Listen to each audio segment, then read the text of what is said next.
तुमने तो बांसुरी की ध्वनि से सबको सम्मोहित कर लिया है। बिना युद्ध किए ही हम अपना राज्य और अपने स्वर्गलोक पर से आधिपत्य खो चुके हैं।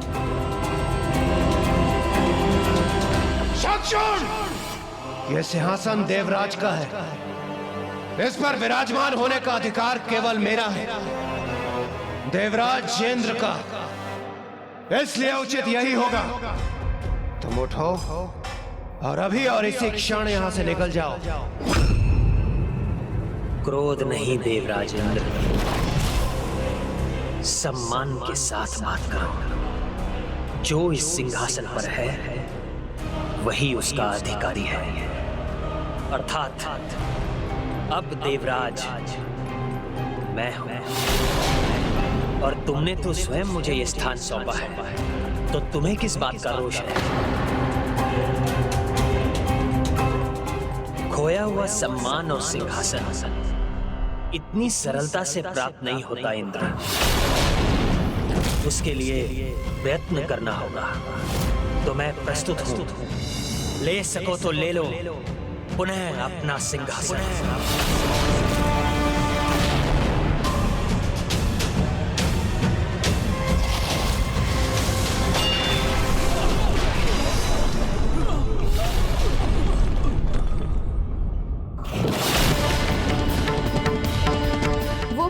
जन्म में भी कृष्ण भक्त था और इस जन्म में भी है, किंतु इस जन्म में तो आप देवताओं के प्रति उसके मन में शत्रुता का भाव ही संभव है।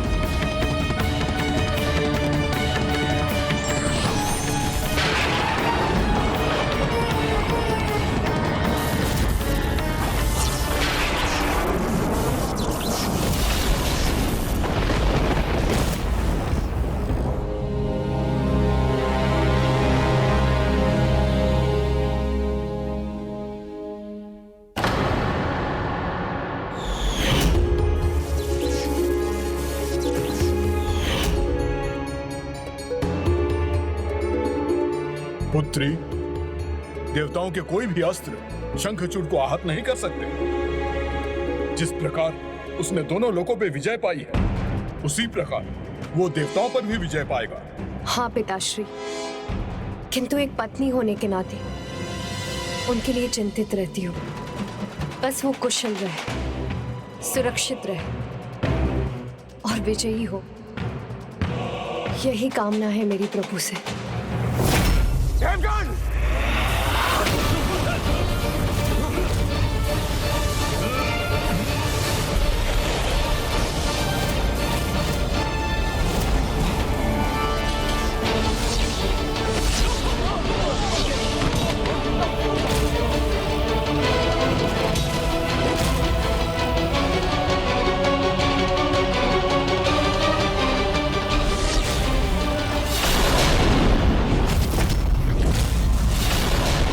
कुछ तो रहस्य अवश्य है जिससे हमारे सभी वार उल्टे पड़ रहे हैं। कितना शक्तिशाली हूं मैं, ये समझ में आया इंद्र? या मैं और समझाऊं?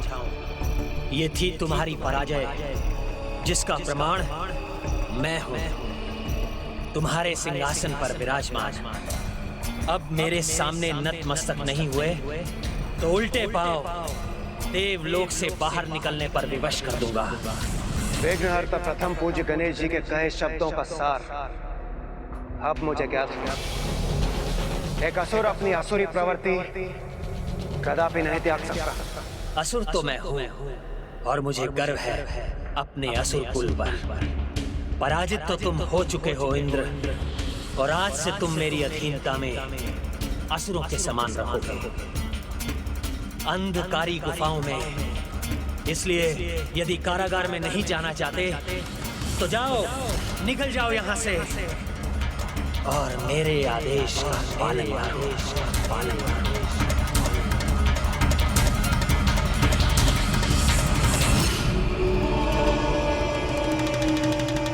तुम कहां जा रहे हो? ये आदेश तो केवल इंद्र के लिए था, तुम्हारे लिए आदेश तो अभी शेष है। ध्यान से देखो अपने नए देवराज स्वर्गाधिपति को। तुम सब मेरे अधीन हो, और आज से मेरे आदेश का पालन करना तुम सबका धर्म है। पूर्णता के प्रतीक प्रभु श्री परम कृष्ण का भक्त हूं मैं। इसलिए मेरे राज्य में सभी को सुख, समृद्धि और संपूर्णता मिलनी चाहिए। किसी को भी कोई दुख नहीं होना चाहिए, ना कहीं सूखा होना चाहिए और ना बाढ़ का प्रकोप।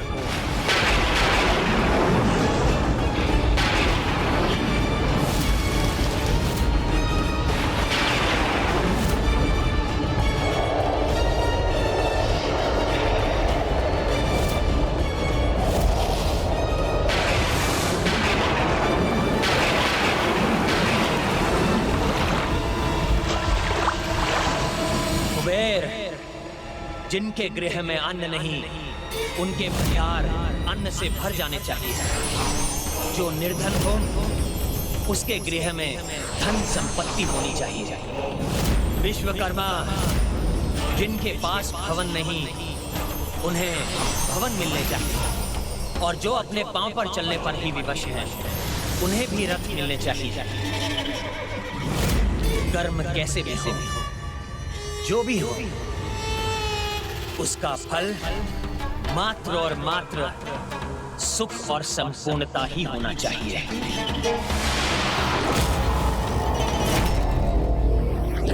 देवराज कहाँ हैं आप? देवराज, देवराज, देवराज, देवराज कहाँ हैं आप सभी यहाँ कैसे? देवराज, ये कैसी दुर्दशा हो रही है हमारी? वो असुर हम सभी पर राज कर रहा है। देवराज, हमसे सब कुछ छीन कर हमें दरिद्र और हीन बनाकर समस्त सृष्टि में वैभव फैला दिया है उसने। न श्रम न चेष्टा, किसी का कोई महत्व नहीं। हमें सभी को सब कुछ देना होगा, ये नियम बनाया है उस दुष्ट ने। किंतु वो दुष्ट ऐसा कर क्यों रहा है? क्या योजना होगी उसकी इसके पीछे? जिससे देवताओं की किसी को कोई आवश्यकता ही ना रहे। आवश्यकता नहीं होगी तो देवताओं में आस्था भी नहीं रहेगी, और आस्था नहीं रहेगी तो देवताओं की पूजा भी नहीं होगी। जब कर्म का महत्व नहीं रहेगा तो सुकर्म और दुष्कर्म में कोई भेद ही नहीं रहेगा, और तब स्वयं को भक्ति एवं धर्मपरायणता से सुधारने की कोई आवश्यकता नहीं रहेगी। और जब इनका कोई महत्व नहीं रहेगा तो भगवान में विश्वास क्यों रहेगा? और भगवान में विश्वास नहीं रहेगा तो आसुरी प्रवृत्तियां फैलेंगी, मनुष्य भी आसुरी व्यवहार करेंगे। वही चाहता है शंखचूड़, वो भगवान का नाम ही मिटाना चाहता है। मनुष्य के कर्म उसका भाग्य निर्धारित करते हैं। स्वयं को तपाने से ही मनुष्य स्वर्ण के समान निखरता है, और जीवन का संघर्ष व्यक्ति के चरित्र को निखारता है, उसे दूसरों के प्रति संवेदनशील बनाता है। किंतु जहाँ संघर्ष नहीं है, जहाँ सब कुछ बिना प्रयास किए ही अधिकता में प्राप्त हो, वहाँ ना किसी उपलब्धि का सम्मान होता है और ना ही किसी वस्तु का। अर्थात भोजन, जल, संपत्ति सब व्यर्थ करने का आचरण फैल जाएगा। ऐसी परिस्थिति में पाप और पुण्य का भेद मिट जाता है। अधर्म और अधर्मियों की सत्ता स्थापित होती है। मनुष्य अनुचित आचरण के आदी हो जाते हैं। बुराई का फल ही ना मिले तो फिर बुरे कर्मों को करने में कैसा भय? इस प्रकार भय विहीन समाज में मनुष्य अच्छे बुरे का ध्यान किए बिना अधर्म करने के लिए स्वयं को स्वतंत्र मानेगा। इसलिए शंखचूड़ संपूर्णता का नहीं, अधर्म का विस्तार कर रहा है, जिससे देव पूजा रोककर सभी शंखचूड़ की ही पूजा करने लगे। त्रिलोकाधिपति भगवान शंखचूड़ की जय। हमसे बहुत बड़ी भूल हुई है प्रभु। आपके सतर्क करने पर भी हम उस दुष्ट से भ्रमित हो गए। एक भूल तो हुई है देवराज, जिसका इतना भयंकर परिणाम हुआ। किंतु अब भूतकाल के बारे में विचार करने की एक और भूल मत कीजिए। जो बीत गया उसको तो नहीं सुधारा जा सकता, किंतु जो होने वाला है, जो भविष्य है, उसको सुधारने के लिए अभी वर्तमान में कुछ करना अनिवार्य है। उसका विचार कीजिए। आप उचित कह रहे हैं गणेश। हमें शंखचूड़ को पराजित कर धर्म की सत्ता पुनः स्थापित करनी होगी। उसकी पराजय सुनिश्चित करने के लिए हमें आपकी सहायता की आवश्यकता पड़ेगी। वो श्री परम कृष्ण का भक्त है और मैं कृष्ण तत्व हूँ। भगवान और भक्त की मर्यादा का पालन करते हुए स्वयं मेरा उससे युद्ध करना अनुचित होगा।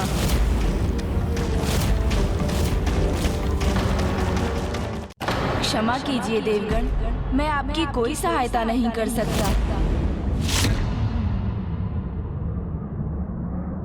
ऐसी अवस्था में तो हमें प्रभु श्री हरिनारायण के पास ही जाना होगा। कदाचित ब्रह्मदेव वो ही हमें शंखचूड़ के पराजय का कोई सुझाव दे। ना ब्रह्मदेव ना प्रभु नारायण दोनों ही शंखचूड़ की पराजय में हमारी सहायता नहीं कर सकेंगे, क्योंकि ब्रह्मदेव अपने वरदान की मर्यादा से बंधे हैं। प्रभु ब्रह्मदेव, मुझे मेरा पहला वरदान दीजिए कि मैं अगले 2 जो भी वरदान मांगूं, आप किसी और के आगे प्रकट नहीं करेंगे, सदा गुप्त रखेंगे।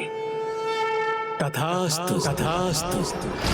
और शंखचूड़ का जन्म असुर सम्राट दंभ के पुत्र के रूप में प्रभु नारायण के वरदान से हुआ था, इसलिए वो भी उसका वध नहीं करेंगे। हे प्रथम पूज्य गणेश, ये एक बहुत ही विकट दुविधा है। इस दुविधा से, इस विघ्न से निकलने का आप ही कोई मार्ग सुझाइए प्रभु। हाँ गणेश जी, कृपा करें हम पे, हमें इस विघ्न से निकाल दीजिए। अब तो एकमात्र पिताश्री महादेव ही हमारी सहायता कर सकते हैं।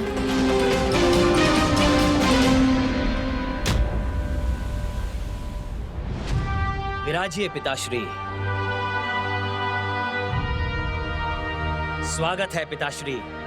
देखिए, आपके पुत्र ने आपकी सभी इच्छाएं पूर्ण कर दी। त्रिलोक विजेता बन गया हूं मैं, और अब स्वर्ग लोक पर भी हमारा अधिकार है।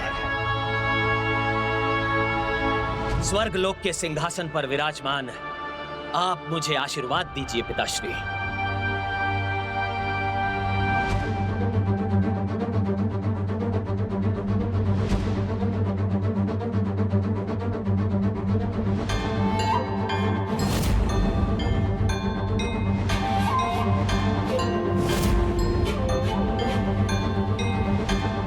चिंता मत कीजिए पिताश्री, ये देवताओं को स्मरण कराने के लिए है कि वो मेरे अधीन हैं। पुत्र, जितनी सरलता से देवताओं ने तुम्हारे सामने आत्मसमर्पण कर दिया, मुझे संदेह होता है कहीं वो तुम्हारे विरुद्ध कोई षड्यंत्र तो नहीं रच रहे।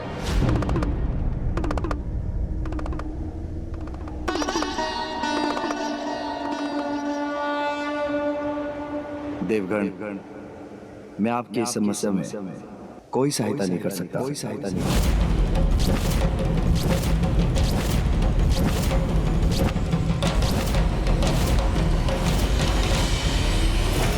षड्यंत्र रचते हैं तो रचने दीजिए उन दुर्बल देवताओं को। मुझे कोई चिंता नहीं है और आपको भी नहीं होनी चाहिए। जब तक ब्रह्मदेव का वरदान मेरे साथ है, तुलसी के पतिव्रत का कवच प्राप्त है, तब तक मुझे कोई पराजित नहीं कर सकता, ना ही कोई रोक सकता है। स्वयं महादेव भी नहीं, महादेव भी नहीं, महादेव भी नहीं, महादेव भी नहीं।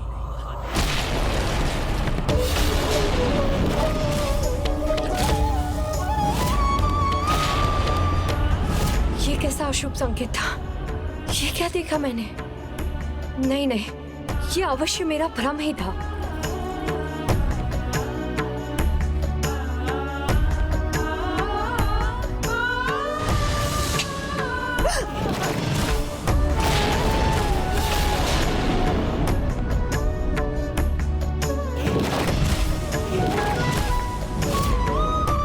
अब ये रक्त रंजित युद्ध भूमि क्यों दिखाई थी मुझे? ऐसा सर्वनाशी युद्ध जो कदापि नहीं होना चाहिए, उसका ये कैसा संकेत मिल रहा है मुझे प्रभु? देवाधिदेव महादेव, जिनकी शक्ति सर्वोच्च है, अनंत है, जिनसे कोई पार नहीं पा सकता, जिनकी क्रोधाग्नि से कोई बच नहीं सकता। क्या तुम उनकी क्रोधाग्नि से भयभीत नहीं? सर्वोच्च है वो, मानता हूं, किंतु उनकी शक्ति का मुझे कोई भय नहीं। यदि वो मेरे कार्य में हस्तक्षेप करेंगे तो वो भी मुझे रोकने में असफल होंगे। इस परिस्थिति में मैं हस्तक्षेप क्यों करूं? क्यों जाऊं? क्यों करूं उसका वध? शंखचूड़ ने आप देवताओं से कुछ नहीं छीना। जो भी उसे प्राप्त हुआ वो आप ही ने उसे स्वयं दिया है, और अभी तक उसने दंडित होने के लिए ना कोई ऐसा अधर्म किया, ना मुझे कोई चुनौती दी जिसके कारण मैं स्वयं उससे युद्ध करूं और उसका अंत करूं।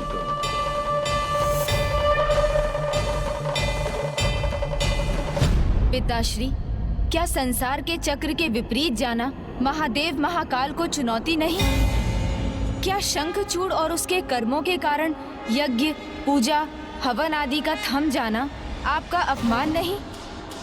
धर्म और कर्म का त्याग करवाकर क्या मनुष्यों की हिंसक प्रवृत्तियों को बढ़ाना, उन्हें व्यसनी बना देना, उनमें मदिरा, कामुकता आदि को बढ़ाना, क्या ये उसका अपराध नहीं? और ऐसा महाअपराध करने वाला शंखचूड़ क्या कठोर दंड का आपके द्वारा उसके अंत का भागी नहीं? पुत्र, धर्म कर्म करने या उनका त्याग करने के लिए प्रत्येक मनुष्य स्वयं उत्तरदायी है।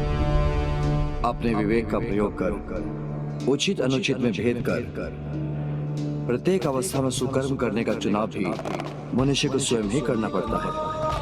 इसलिए जो मनुष्य अधर्म कर रहे हैं वो स्वेच्छा से कर रहे हैं। शंखचूड़ ने तो उन्हें ऐसा करने पर बाध्य नहीं किया। जो भी उसने किया है वो अपनी प्रजा को सुखी रखने के लिए किया है। वो तो एक राजा का धर्म है, और राजधर्म का पालन करने वाले राजा शंखचूड़ को दोषी मानकर मैं उसे दंड नहीं दे सकता।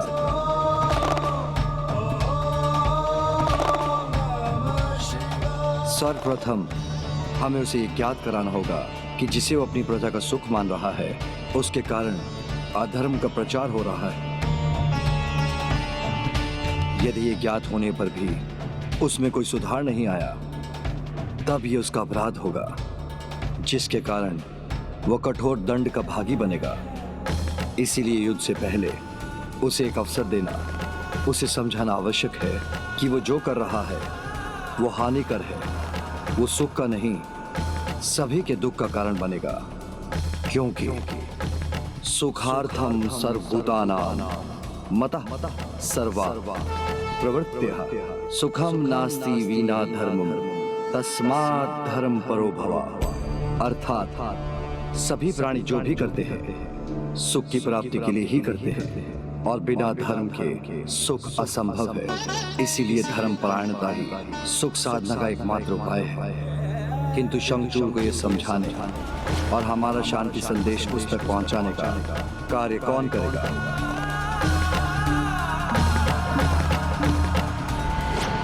ये तो सर्वथा उचित कहा है पिताश्री ने। एवं ये शांति संदेश तो मेरे लिए भी एक सुनहरा अवसर होगा, स्वयं शंखचूड़ के मुख से उसके वरदान के रहस्य को जानने का। किंतु स्वामी, वो असुर तो देवताओं का विरोधी है, इसीलिए किसी भी देवता के मुख से कुछ भी कहा जाएगा वो कदापि नहीं सुनेगा। तो फिर कौन जा सकता है वहाँ? गंधर्व राज चित्रार्थ पुष्पदंत महान कृष्ण भक्त हैं, और वो देवता भी नहीं, इसलिए शंखचूड़ उन्हें कोई क्षति नहीं पहुंचाएगा। उनकी बात वो अवश्य सुनेगा।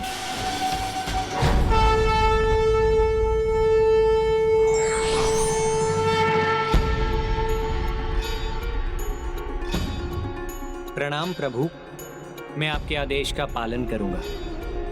कल्याण हो। हे बुद्धिनाथ प्रथम पूज्य गणेश जी, आप मेरा मार्गदर्शन करने की कृपा कीजिए। आप मुझे बताएं कि मैं किस प्रकार उस असुर को उसकी भूल का आभास करवाऊं। शंखचूड़ के साथ वार्तालाप में जब भी आपको किसी उलझन का सामना करना पड़े तो आप मेरा स्मरण कर लीजिएगा। मैं आपकी दुविधा मिटाने में आपकी सहायता करूंगा।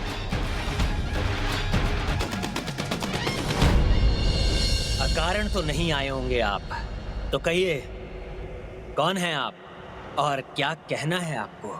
मैं गंधर्वराज पुष्पदंत आपके लिए महादेव का शांति प्रस्ताव लेकर आया हूँ। प्रभु ने मुझे आपको सचेत करने के लिए भेजा है कि आप जो भी कर रहे हैं उससे धर्म की हानि हो रही है, अतः आप उसे रोक दीजिए। आप स्वर्ग का त्याग कर पाताल लौटिए। यदि ऐसा ना हुआ तो महादेव आपसे युद्ध करने के लिए विवश हो जाएंगे।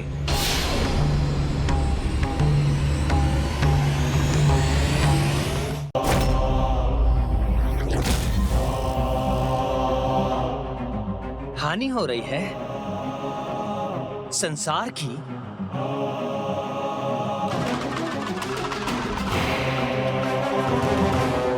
कैसे? मेरी प्रजा में तो सभी सुखी हैं, कहीं कोई दुख नहीं।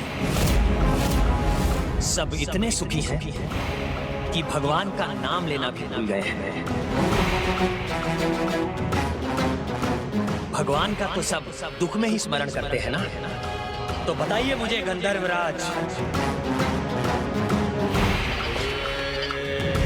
जब मेरे राजकाज के कार्य में कोई त्रुटि नहीं तो मैं स्वर्ग की सत्ता क्यों ना संभालूं? क्यों जाऊं मैं पाताल? क्षमा करें, किंतु आप स्थिति को मात्र अपने दृष्टिकोण से देख रहे हैं और मेरा दृष्टिकोण सर्वथा उचित है। मैं देवताओं के समान नहीं हूं जो सबको दुखी रखते हैं, ताकि सभी अपने दुखों को मिटाने के लिए उनकी पूजा करें, उनके सामने गिड़गिड़ाएं। संकट को, दुखों को उनके मूल से ही मिटा चुका हूं मैं। इसी कारण कोई भी देवताओं को स्मरण नहीं करता। तो इसमें मेरा क्या दोष है? मैंने तो किसी को कष्ट नहीं पहुंचाया, मैंने तो बस अपना धर्म निभाया है, अपना राजधर्म।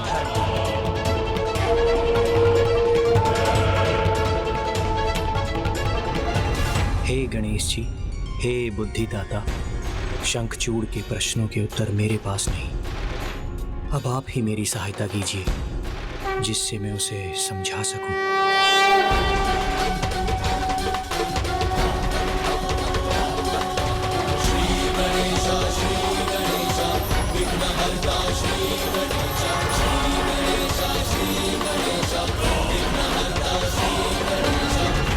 अति सर्वत्र वर्जिएत। समय अनुसार सामान्य वर्षा तो आवश्यक है, किंतु अतिवृष्टि सब कुछ बहा ले जाती है और तब महामारी और रोग का प्रकोप बढ़ जाता है। सूर्य का ताप आवश्यक है, किंतु जब उस ताप की अति हो जाए तो वो सबको जलाकर नष्ट कर देता है और तब सभी प्राणी अन्न के एक एक दाने और जल की एक एक बूंद के लिए व्याकुल हो उठते हैं। इसीलिए अति से बचना चाहिए, उसका परिणाम सदैव हानिकारक होता है। आपके द्वारा अपनी प्रजा के लिए की जाने वाली भलाई की अति भी बुराई को जन्म दे रही है। उससे अधर्म और असंतुलन का विस्तार हो रहा है। आपसे भूल हो रही है नारायण भक्त शंखचूड़, बहुत बड़ी भूल।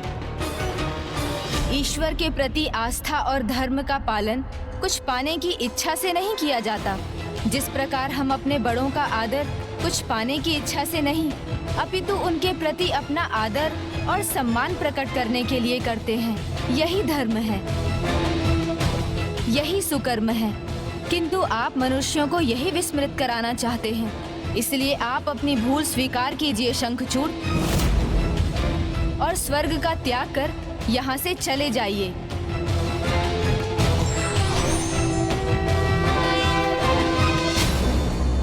वो क्यों जाएगा स्वर्ग से? शंखचूड़ ने अपनी योग्यता से स्वर्ग का सिंहासन प्राप्त किया है, वो उसे कदापि नहीं त्यागेगा।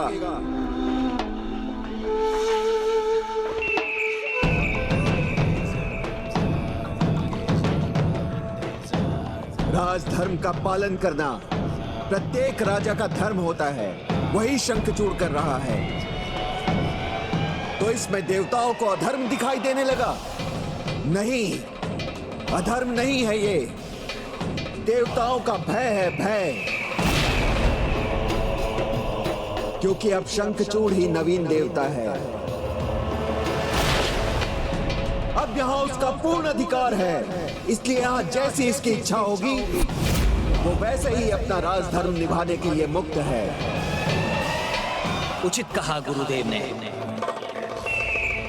मुझे देवताओं के अनुसार राजकाज करने की कोई आवश्यकता नहीं है। मैं अपनी इच्छा का स्वामी हूं, जो चाहूंगा वही करूंगा। मैं त्रिलोक का स्वामी हूं और मुझसे मेरा यह अधिकार कोई नहीं छीन सकता। स्वयं महादेव, स्वयं महादेव, स्वयं महादेव, स्वयं महादेव।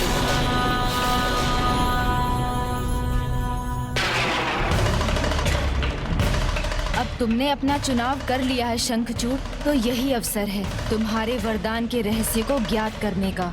स्वयं को देवता मानना बहुत बड़ी भूल है आपकी, क्योंकि इस भ्रम में आप महादेव के साथ युद्ध करने के लिए तत्पर हुए हैं। और महादेव के साथ युद्ध का एक ही अर्थ है, मृत्यु। मृत्यु मृत्यु मृत्यु की कोई चिंता नहीं है मुझे। आप फिर भूल कर रहे हैं। मुझे ज्ञात है कि आपको ऐसे वरदान प्राप्त हैं जिनके कारण आप स्वयं को सुरक्षित समझ रहे हैं, किंतु प्रभु महादेव के सामने ना आपके वरदान टिक सकेंगे और ना ही आप।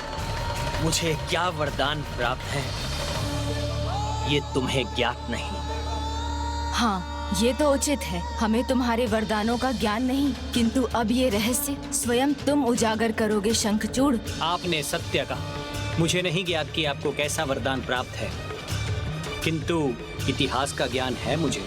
और कदाचित आप ये भूल रहे हैं शंखचूड़, क्योंकि आपसे पहले भी बहुत शक्तिशाली असुर हुए हैं। जलंधर, अंधक, अंधक और त्रिपुरासुर, उनको भी यही विश्वास था कि उनके वरदान ने उनको अजेय बना दिया है, किंतु उनका विश्वास असत्य प्रमाणित हुआ और भयंकर अंत हुआ उनका। जब उसके पाप की गागर भरी, तब नारायण का वरदान भी जलंधर को महारौद्र महाकाल भगवान शिव से बचा ना सका।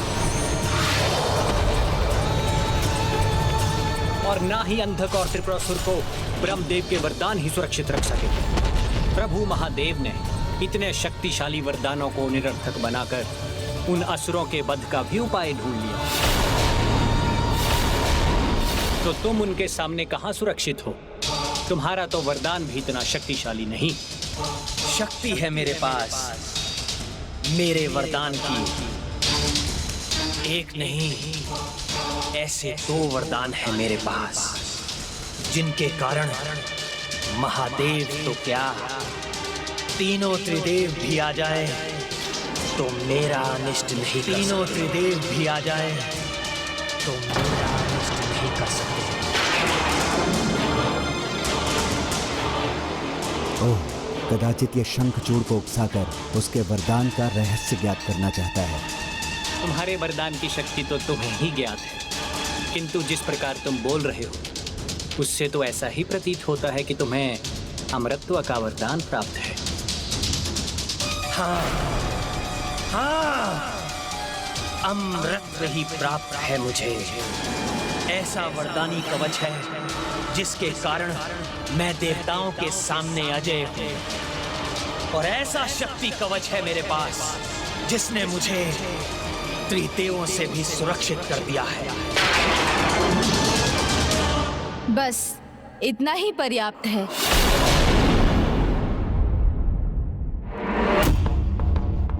तो मैं क्या समझूं? आप ये जानकर कि आप जो कर रहे हैं उसका परिणाम क्या है, फिर भी आप महादेव के साथ युद्ध करने के लिए तत्पर हैं? तत्पर भी हूं और प्रस्तुत भी। कोई भी आए युद्ध तो मैं करूंगा ही, फिर वो चाहे महादेव ही क्यों ना हो।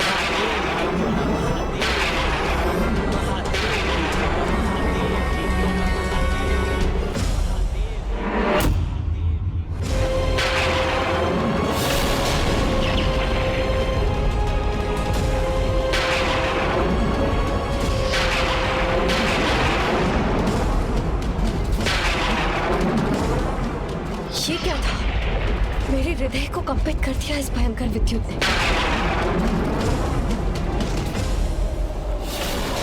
मेरी पूजा का अखंड दीपक, उसे कुछ नहीं होना चाहिए।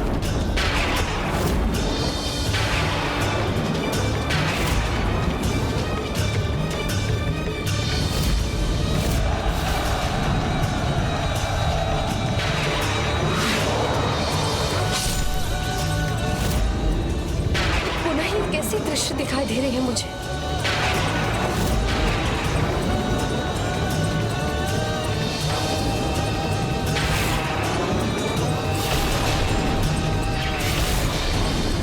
स्वामी महादेव के सामने।